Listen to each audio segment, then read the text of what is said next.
আবার বলি, এই 4টা কোশ্চেনের বাইরে তুমি স্কুলের পরীক্ষা দাও, বার্ষিক পরীক্ষা দাও, প্রি টেস্ট দাও, মডেল টেস্ট দাও, এই 4টা কোশ্চেনের বাইরে আর কোনো কোশ্চেন নাই। ভাইয়া আমরা এখন শিখবো পরিসংখ্যানের সৃজনশীলের খ নাম্বার। ভাইয়া যেমন ভাবে সৃজনশীলের ক নাম্বার গুলা করাই দিছি, প্রায় 40টার মতো অঙ্ক করাইছি। কাজে চলে যায়। 1 নাম্বার হলো মধ্যক নির্ণয়। আমরা এটার যখন মধ্যক নির্ণয় করব, মধ্যক নির্ণয় করার সময় আগে আমাকে পরিসর বাই করতে হবে। শুরু করি।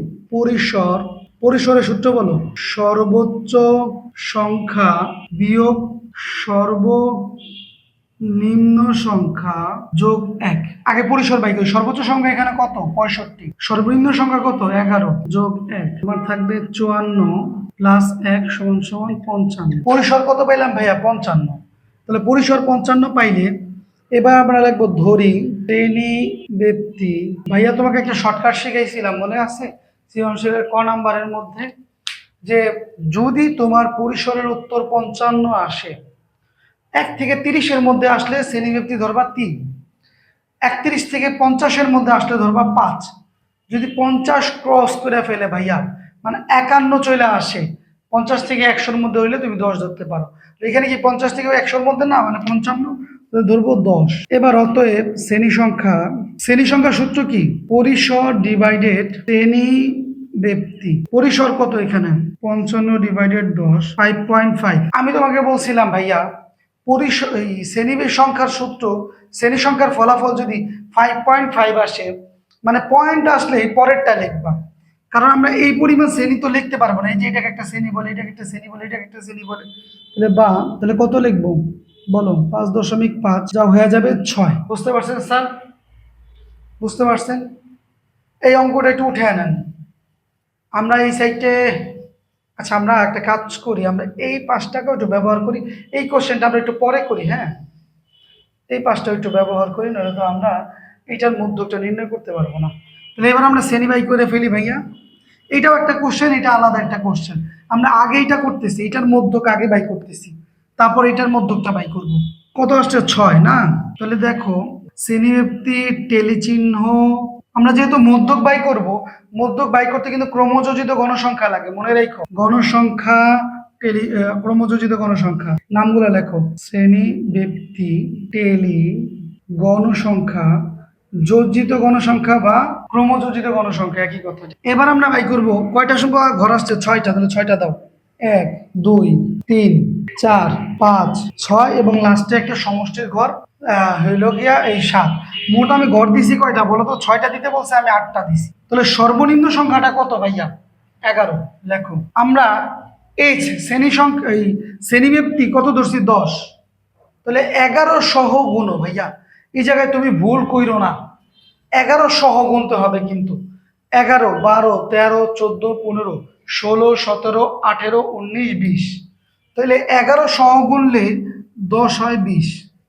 এবার 21 থেকে 30, 31 থেকে 40, 41 থেকে 50, 51 থেকে 60, 61 থেকে 70, আচ্ছা 61 থেকে 70, 65 পর্যন্ত আছে। আর তো লাগবে না, ঠিক আছে? এবার টেলি চিহ্ন কিভাবে করবেন দেখেন। এই যে এখানে 11 কাটেন, এখানে এসে লেখেন, এটা অন্য কালিতে লিখি, তাহলে ফুটবে ভালো। 45 কাটেন, 45 কত আছে? এই যে, তারপরটা কাটেন 20। তোমরা যেটা করো, আমি তোমাকে বারবার বলছিলাম, তোমরা এই যে টেলিচিহ্ন বাই করার সময় যে ভুলটা করো, এখনো যারা এই ভুলগুলা করো, তাদের ভাই অবস্থা খুব খারাপ। একটু ভালো করে ক্লাসটা করো। দেখো তোমরা করো কি, 11 থেকে 20 পর্যন্ত আগে খুঁজো কয়টা আছে, তারপর আবার দাগাও। আবার 21 থেকে 30 খুঁজো, দাগাও। 31 থেকে 40 খুঁজো, দাগাও। ভাই কত সময় লাগাইতেছো তুমি, কত বেশি সময় লাগাইতেছো। এই পরিমাণ সময় লাগালে তুমি তো এসএসসি পরীক্ষার হলে 2টা সৃজনশীল পরিসংখ্যানে দিতে দিতে তোমার সময় শেষ। এইভাবে দেওয়া যাবে না। আমি ভাইয়া যেভাবে বলতেছি এইভাবে দাও। দেখো এটা 25, এবার আমি 25 দেখাইছি। কোথায় আছে 25? এখানে, এখানে 2টা 4টা দেখাইছি, এখানে 4টা, দেখছো? এই যে 1 2 3 4, 1 2 3 4। আমার ভুল হওয়ার কোনো সম্ভাবনা নেই বা এখানে আমি যে ভুলে যাবো না আমি কত নাম্বার দেখাইছি, কারণ এটা তো কাটা। তোমাদের মধ্যে অনেক পণ্ডিত বলবে ভাইয়া এসএসসি পরীক্ষার হলের প্রশ্নের মধ্যে তো এরকম ভাবে দাগ টানাটানি করা যায়, পেন্সিল দিয়ে দাগা পরে মুছে ফেলো। যদি তারপরও সমস্যা থাকে এটা নিচে একটা ডট দাও, এই যে ডট দিতে তো সমস্যা নাই, এরকম দিতে তো সমস্যা নাই। আচ্ছা পরটা 30, 30 কোথায় আছে খুঁজি আমরা একটু, এই যে এখানে। তারপরটা 35 এইখানে, 40 এখানে, 45 এটাই খালি শেষ, আমার লাল কালি শেষ। 50, 55, 65, 12, 18, এই 18, 22, 28, 33, 37, 47। দেখছো ভাইয়া কিভাবে আঁকতেছি? এই যে দিলাম 47, তারপর দিলাম 42, 42 কোথায় আছে খুঁজে, যে ঘরের মধ্যে। চারটা কিন্তু হয়ে গেছে, তাহলে চারটা হয়ে গেলে 5 নাম্বারটা এইভাবে কেটে দাও। 51 কোথায় আছে? 51 দেখি, এই যে 51। 57, 57 কোন ঘর? 51 থেকে 60 এই ঘর 57। 55, 55 ঘর কোনটা? এটাই। 17 ঘর কোনটা? খুঁজি চলো, এই যে 17 ঘর, এই হয়ে গেল। 37 ঘর কোনটা? 31 থেকে 40, এই যে হলো 37 ঘর। 47 ঘর কোনটা? এই হলো 47 ঘর। তাহলে আমরা এবার গুইনা গুইনা গণসংখ্যা করে ফেলি চলো। এখানে আছে 5টা, তারপরে আছে 4টা, তারপরে আছে 5টা, তারপরে 6টা, 4টা, 1টা, মোটগুলো যোগ করি 25। এবার ক্রমযোজিত গণসংখ্যা বা এটাকে যোজিত গণসংখ্যাও বলে। এটা কিভাবে করবা দেখো, শর্টকাট বলি, 5 এখানে নিয়ে আসো। 5, 5 আর 4 কত? 9, 9 আর 5 কত? 14, 14 আর 6 কত? 20, 20 আর 4 কত? 24, 24 আর 1 কত? 25। ভাইয়া তুমি এখানে এসে তোমার মনে হইলো ভাই আমার তো সন্দেহ লাগতেছে, এই যে যে দাগ কাইটা কাইটা করলাম, হচ্ছে কি হচ্ছে না আমি কিভাবে বুঝবো? দেখো বুঝবা হইলে এইভাবে, এখানে কত আসছে? 25, এখানে কত আছে? 25, আর তুমি এইগুলা গুণা দেখো 25টা সংখ্যা আছে। ঠিক আছে ভাই? জি। এরপর আমার বাই করতে বলছে কি মধ্যক। আমরা এই প্রশ্নটার মধ্যক বাই করতেছি, দেখো কিভাবে করলাম। এটাকে পরিসর বাই করলাম, শ্রেণীব্যাপ্তি 10 ধরলাম, শ্রেণী সংখ্যা বাই করলাম, তারপরে যে ক্রমযোজিত গণসংখ্যা বাই করলাম, তারপর কি করব? তারপর অতএব মধ্যক সমান সমান L plus n/2 minus FC into S divided FM। মধ্যকের সূত্র বলেন এল কোনটা? এখন আমরা আগে দেখো মধ্যক শ্রেণী কোনটা। আমরা সহজ একটা কথা বলি ভাই, যত নিয়ম কানুন সব হলো মধ্যক শ্রেণী, মানে মাঝখানের শ্রেণী বাই করার জন্য। কথা বুঝতে পারছো? মধ্যক শ্রেণী বাই করার জন্য আমি একটা ছোট্ট নোট করি এইখানে। দেখো n/2, এটা তোমার এখানে করার দরকার নেই। n এর মান কত? তবে n এর মান হইল 25, 25টা 2 ভাগ দিলে আসে কত? 22.5। তাহলে 22.5 গণসংখ্যার মধ্যে সবচেয়ে কাছে কি? 6। ঠিক আছে ভাই, আবার বোঝাই। 22.5 22.5 গণসংখ্যার মধ্যে সবচেয়ে কাছে কে? এই 6। ঠিক আছে ভাইয়া, আমার কাজ হলো মধ্যক শ্রেণীকে মাঝখানের দুইটার মধ্যে একটাই রাখা। আমি 6কে 6-এর মধ্যেই রাখবো। ঠিক আছে, আবার অনেক সময় ক্রমযোজিত দিয়েও করে, সমস্যা নাই। আমার মূল উদ্দেশ্য মধ্যক শ্রেণী মানে কি মাঝখানে থাকবে। এবার এল এর মান কত? তাহলে আমরা এটা ধরলাম এটা হলো মধ্যক শ্রেণী, এটা তোমার লেখা লাগবে না, একটু চিহ্ন দিয়ে বোঝায় রাখলাম, এটা মধ্যক শ্রেণী। এল মানে হলো মধ্যক শ্রেণীর নিম্ন সীমা 41 যোগ এন এর মান কত ভাইয়া? এন এর মান হলো 25 ডিভাইডেড 2 মাইনাস এফসি কত? এই যে আজকে শিখাই দেবো এফসি, কোনোদিন ভুলবো না।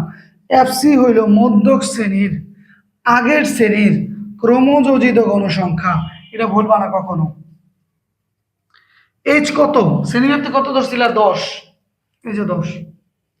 এফ এম কত? এফ এম হলো মধ্যক শ্রেণীর গণসংখ্যার নিচে স্বয়ং এই এফ এম, এই 6। বাকি কাজ তোমার ক্যালকুলেটারের উঠে দাও, সুন্দর কাজ, যে ফলাফল আসবে সেটাই হইলো অ্যান্সার। আমি কি বুঝাইতে পারছি ভাইয়া? দেখো আমি আরেকবার বোঝাই, যদি এইটা দিয়া বলে যে মধ্যক বাই করে, একটু প্যারা খাইতে হয়, পরিসর বাই করতে হবে, শ্রেণী ব্যক্তি ধরতে হবে, শ্রেণী সংখ্যা বাই করতে হবে, টেলিচিহ্ন করতে হবে, যোজ্যতি গণসংখ্যা বাই করতে হবে, মধ্যকের সূত্র বসাতে হবে, দেখে দেখে কোনটার কোন সূত্র বসাইতে হবে, কোনটার মানের কোনটা বসাইতে হবে, তারপর অঙ্ক শেষ হবে। ঠিক আছে? আর যদি তোমাকে বলে ভাইয়া, আর যদি তোমাকে বলে এটা দিয়ে তোমাকে যদি বলে ভাই মধ্যক নির্ণয় করো, তো তুমি কি করবা, কি এটা উঠাবা আর একটা ঘর বেশি করবা। ক্রমযোজিত কোনো সংখ্যা 5 4 9 14 20 24 25, এল সমান সমান 25। তাহলে এবার মধ্যকের সূত্র কি?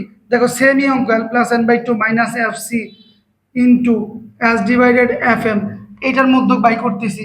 এল এর মান কত? এটা তো মধ্যক শ্রেণী এইটাই, তাহলে 41 যোগ এন হলো 25 two minus F C K মধ্যক শ্রেণীর আগের শ্রেণী ক্রমযোজিত কোনো সংখ্যা ইন্টু এইচ এর মান কত 10 ডিভাইডেড এফ এম কত, যে মধ্য এটা নিজে এফ এম 6। বাকি কাজ ক্যালকুলেটরে। বুঝতে পারছেন স্যার মধ্যক শ্রেণী নির্ণয়? এবার আপনাকে যদি বলে প্রচুরক নির্ণয় করার জন্য, আমাকে বাই করতে হবে আগে প্রচুরক শ্রেণী কোনটা। যদি এইটা থেকে প্রচুরক বাই করতে বলে, তাহলে আগে পরিসর, শ্রেণী ব্যক্তি, শ্রেণী সংখ্যা বাই করে তুমি আগে এখানে আসবা, এগুলা কইরা তারপর এখানে আসবা, তারপর এখান থেকে তুমি কি করবা, প্রচুরক নির্ণয় করবা। প্রচুরকের সূত্র কি? প্রচুরক, প্রচুরক সমান সমান L plus F one plus F2 into H. L কোনটা আগে দেখবা, প্রচুরক শ্রেণী কোনটা আগে বাই করো। যেই শ্রেণীতে সবচেয়ে বেশি গণসংখ্যা আছে, যেই শ্রেণীতে সবচেয়ে বেশি গণসংখ্যা আছে কোনটা? এই 6, সবচেয়ে বেশি। এইটা হলো প্রচুরক শ্রেণী, তাহলে 41 হলো এল। F1 হলো 6 থেকে 5 বিয়োগ দিলে 1, F2 হলো 6 থেকে 4 বিয়োগ দিলে 2 ইন্টু এইচ কত? এইচ হইলো ভাইয়া যে যত ধরছে 11 থেকে 20, এটার দূরত্ব কত? 10। বাকি কাজ ক্যালকুলেটরের, প্রচুরক নির্ণয় হয়ে গেল। যদি তোমার এইটা থেকে বলে তুমি শুধু দেখে দেখে তুলে দিবা, আর যদি তোমার এই অঙ্ক থেকে বলে তাহলে পরিসর, শ্রেণীব্যক্তি, শ্রেণী সংখ্যা, তারপরে এই জায়গায় আসবা আর তারপরে এটা করবা। বুঝতে পারছেন স্যার? জি। এবার আমরা শিখাবো সংক্ষিপ্ত পদ্ধতিতে গড় নির্ণয়। সংক্ষিপ্ত পদ্ধতিতে গড় নির্ণয়ের সময় তোমরা যেটা ভুল করো, যদি তোমাকে ভাইয়া এই অঙ্ক থেকে বলে, তো তুমি আগে ক্রমযোজিত বাই করার কোনো প্রয়োজন নাই। সংক্ষিপ্ত পদ্ধতিতে গড় নির্ণয়টা আমি তোমাকে বুঝাই। যদি এইটা থেকে বলে, যদি এইটা থেকে বলে তুমি কি করবা, আমি তোমাকে একটু বুঝাই। শ্রেণীব্যক্তি, মধ্যমান, তারপরে হলো টেলি, গণসংখ্যা, সংখ্যা, ধাপ বিচ্যুতি, তারপরে ভাইয়া FI EY, এটাকে বলে দেয়। এটা হলো গিয়ে মধ্যমান, হলো গিয়ে XI, গণসংখ্যা হইল FI, ধাপ বিচ্যুতি হইলে EY। তোমাকে যদি এই অঙ্ক থেকে বলে পরিসর বাই করতে, সংক্ষিপ্ত পদ্ধতি গড় নির্ণয় করতে, তোমাকে আমি আরেকবার বলি ভাইয়া, ধরো তোমাকে আরেকবার বলি, তোমাকে যদি এই প্রশ্ন থেকে বলে সংক্ষিপ্ত পদ্ধতি গড় নির্ণয় করতে, তুমি আগে পরিসর বাই করবা, একটু আগে আমি দেখাইছি। শ্রেণীব্যক্তি ধরবা কত, ঠিক আছে, তারপর শ্রেণী সংখ্যা বাই করবা, তারপর ডাইরেক্ট এখানে চলে আসবা। আমি বুঝাইতে পারছি ভাই? তুমি কেন এসএসসি হলে তোমার পরিসংখ্যানে দেরি হচ্ছে, এর কারণ হইলো তুমি করতেছো কি, প্রথমে এটা পরিসর বাই করতেছো, শ্রেণীব্যক্তি বাই করতেছো, শ্রেণী সংখ্যা বাই করতেছো, ক্রমযোজিত বাই করতেছো, মানে গণসংখ্যা বাই করতেছো, টেলিচিহ্ন মেলিচিহ্ন দিয়ে তারপর এখানে আসতেছো ভাই। এই চক্কর তো প্রয়োজন নাই। তুমি আমার কথা শোনো, পরিসর বাই করো, শ্রেণীব্যক্তি বাই করো, শ্রেণী সংখ্যা বাই করো, আর এই ঘরের মধ্যে একটা চিহ্ন, একটা ঘর বেশি দিবা, টেলিচিহ্ন, শেষ। যেমন ধরো এরকম থাকবে, পরিসরের আমি সূত্র লিখি, সর্বোচ্চ সংখ্যা বিয়োগ সর্বনিম্ন সংখ্যা যোগ 1 করলে কত আসে? পরিসর 55 মতো আসছিল। শ্রেণীব্যক্তি আমরা 10 ধরছিলাম, শ্রেণী সংখ্যা কত আসছিল? 5.5 সমান সমান 6, মনে আছে আমার? তাহলে পরিসর শ্রেণীব্যক্তি এখন কত হবে? সর্বনিম্ন সংখ্যা কত? 11, 11 থেকে 20, 21 থেকে 30, 31 থেকে 40, 41 থেকে 50, 51 থেকে 60, 61 থেকে 70, মধ্যমান কত হবে দেখেন, শ্রেণী মধ্যমান বাই করাটা একটু ট্রিকি ব্যাপার। 11 যোগ 20 ডিভাইডেড 2 সমান 15.5। এইটা হইল শ্রেণী মধ্যমান। আবার এটা করো 21 যোগ 30 ডিভাইডেড 2 25.5। 31 যোগ 40 ডিভাইডেড 2 35.5। এই দুইটা যোগ দুইটা ভাগ 45.5। ক্যালকুলেটরে কাজ, এই দুইটা যোগ দুইটা ভাগ 55.5। এই দুটা যোগ দুইটা ভাগ 65.5 হয়ে গেল শ্রেণী মধ্যমান। টেলি চিহ্নটা কিভাবে করবো, যে দেখবো কাটবো 1 2 3 4 5, আবার দেখা দেখে আমি একটা একটা করে কাটবো, তাহলে এরকম হবে না। হলো 1। গণসংখ্যা কত হবে দেখে লিখো 5 4 5 6 4 1। এটার থেকে তুমি নির্ণয় করতেছি সংক্ষিপ্ত পদ্ধতিতে কর। এবার তুমি মধ্যক শ্রেণী নির্ণয় করবা। মধ্যক শ্রেণী তো আমরা জানি এইটা, এইটাকে লিখবা 45.5 সমান সমান এ। এটা একটু অন্য কালিতে লিখি, এটা লিখবা কি মধ্যক শ্রেণীর মধ্যমান হইল এ। এই বরাবর তুমি লিখবা 0, উপরে লিখবা -1 -2 -3, এ পাশে +1 +2, প্লাস দিলেও চলে না দিলেও চলে। এবার এই দুটো গুণ করো, 3 5 15 -15 কিন্তু 4 2 8 5। 0 দিয়ে 6 গুণ করলে কত আসে? 0, 6 আসে না। অনেকেই ভুলটা কইরা ফেলো ভাই। 4 2 1 2। তাইলে n সমান সমান কত? 25। আর সামেশন fi ui কত? -22। এবার সূত্রটা কি? নির্ণয় গড়, নির্ণয় গড় x বার হতো গড়, ঠিক আছে, x বার মানে গড়, a plus summation fi ui divided n into h। এবার মান বসাই ভাইয়া। এর মান কত? 45.5 যোগ সামেশন fi ui মানে কত? -22। আর n মানে কত? 25 ইন্টু h মানে কত? 10। বাস, ক্যালকুলেটর করো, বাকি কাজ তোমার ক্যালকুলেটরের ভাইয়া, বাকি কাজ তোমার ক্যালকুলেটরের, তোমার না। অঙ্ক শেষ। এই অঙ্কটা দিয়া বলে যদি সংক্ষিপ্ত পদ্ধতিতে গড় নির্ণয়, তাহলে তুমি এইভাবে করে ফেলবা। যদি তোমাকে এইটা দিয়ে বলে সংক্ষিপ্ত পদ্ধতিতে গড় নির্ণয়, তোমার জন্য আরো সহজ। না করা লাগবে তোমার পরিসর, শ্রেণীব্যাপ্তি, শ্রেণী সংখ্যা, কিচ্ছু করা লাগবে না। না করা লাগবে টেলি চিহ্ন, কোনো কিছু দরকার নাই। তুমি কি করবা? শ্রেণীব্যাপ্তি দেখে দেখে লিখবা, মধ্যমানটা বাই করবা, তারপর গণসংখ্যাটা দেখে লিখবা, ধাপ বিচ্যুতি বসাবা, মধ্যক শ্রেণীতে এ বসাবা, -1 -2 -3 +1 +2 +3 ধরো বসাইলা, তাহলে fi ui গুণ করে বসাবা, বাস শেষ। সূত্র অনুপাতে x bar equal to a plus summation fi ui divided n into h, সূত্র অনুসারে বসাবা। আমি কি কথা বুঝাইতে পারছি ভাইয়া? দুইটাই সহজ অঙ্ক, ঠিক আছে, একদম শেষ করে ফেলবো। এবার আসো, তোমাকে যদি বলে গাণিতিক গড় নির্ণয় করতে কেমনে করবা বলি। এইটা একটু কম আসে, কিন্তু আসে। গাণিতিক গড় কি? আচ্ছা, গাণিতিক গড়টা করি। দেখো, তোমাকে যদি এই প্রশ্ন দেওয়া বলে গাণিতিক গড় বাই করতে, পরিসর বাই করবা, শ্রেণীব্যাপ্তি বাই করবা, শ্রেণী সংখ্যা বাই করবা, শ্রেণীব্যাপ্তি লিখবা, মধ্যমান লিখবা, গণসংখ্যা লিখবা, দরকার টেলি চিহ্ন লিখবা যদি না জানো, গণসংখ্যা না জানলে। ইউআই এফআই এক্সআই এটার দরকার নাই, এখানে লিখবা। এই ঘরটার দরকার নাই, যেহেতু আমি মুছা দিই, তো তোমার বুঝতে সুবিধা হবে। এই ঘরটার দরকার নাই, এইটারও দরকার নেই। এখান থেকে তোমাকে আমি একটু বুঝাই দিই। তাইলে তুমি পরের ঘরটা কি করবা জানো? খুবই সহজ ভাই, গাণিতিক গড় আমি তোমাকে অল্প সময়ের মধ্যে বুঝাই দেবো, তুমি আমাকে একটু সময় দাও। এফআই এক্সআই, তাইলে এটা লোক এটা গুণ দাও, গুণ দিয়া ধরো কিছু বসাও, এটা লোক এটা গুণ দিয়ে বসাও, এটার সাথে এটা গুণ দিয়ে বসাও, এটার সাথে যেহেতু এফআই এক্সআই, এটার সাথে এটা গুণ দিয়ে বসাও, এটার সাথে এটা গুণ দিয়ে বসাও, এটার সাথে এটা গুণ দিয়ে বসাও, 65.5। তারপরে ধরো এটা যদি যোগ করো, সামেশন এফআই এক্সআই, সাপোজ মনে করো, আমি তোমাকে শর্টকাটে করানোর জন্য মনে করো আসছে ধরো 200, সমস্যা আছে না। এবার আমরা লিখবো নির্ণয় গড় বা গাণিতিক গড় বা সাধারণ গড়। গাণিতিক গড় বলে, সাধারণ গড় বলে, আবার সরাসরি গড় বলে, একই কথা। তো লেখো নির্ণয় গড়, সামেশন এফআই এক্সআই ডিভাইডেড, এটা কিন্তু এক্সআই ডিভাইডেড এন। তাহলে সামেশন এফআই এক্সআই কত? সাপোজ ধরলাম 200, আর গণসংখ্যা আমরা কত ধরছিলাম? 25। তাহলে অ্যান্সার কত আসবে? 8। শেষ। আর যদি তোমাকে এইটা দিয়ে বলে গাণিতিক গড় নির্ণয় করো, তাহলে তোমার জন্য তো আরো ভালো। এটা দিয়ে যদি তোমাকে বলে, তো তোমাকে আর এই পাশটা কিছু লাগবে না। তো তুমি কি করবা? শ্রেণীব্যাপ্তি লিখবা, গণসংখ্যা শ্রেণী মধ্যমান বাই করবা, টেলি চিহ্ন তো দরকার নাই, কারণ তুমি গণসংখ্যা জানো। গণসংখ্যা দেখে লিখবা।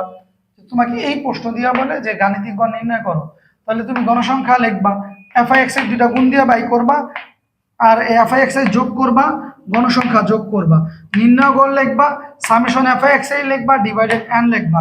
200 f(x) 200, n হলো 25, বসাও, ভাগ দাও, ক্যালকুলেটরে কাজ, তোমার না, বাস অঙ্ক শেষ।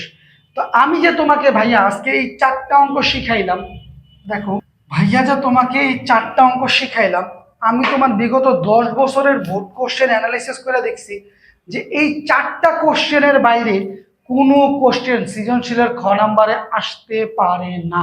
আল্লাহ হাফেজ, আমরা শেষ করতে পারলাম সৃজনশীলের খ নাম্বার।